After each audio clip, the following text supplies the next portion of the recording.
Ang kinita ko sa YouTube is nasa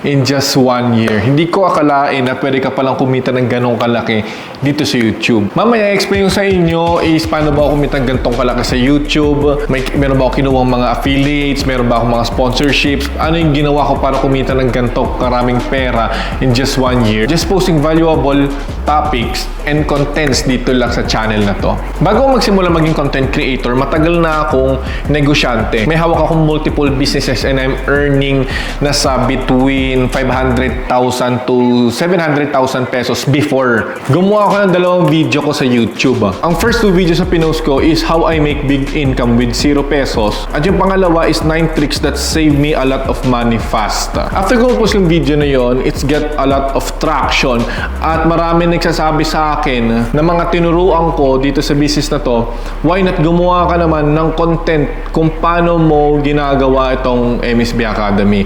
At doon ako nag-decide na gumawa ng video about sa MSB Academy. At dahil dito, nag-post ako ng how I make 800,000 pesos a week dito sa YouTube para turo sa kanila ani step by step at sa huli, sinasabi ko sa kanila yung about sa MSB Academy. At nakikita ko na hindi naman lang ako kumikita na sobrang laki nung una sa aking YouTube, kumikita naman ako doon sa aking program dahil may nanonood, marami naniniwala sa akin at marami ako natutulungan din. At ang kinita ko sa YouTube is nasa 317,337 pesos and 14 cents. At ayun yung kinita ko for 1 year or 42 videos na pinost ko sa YouTube.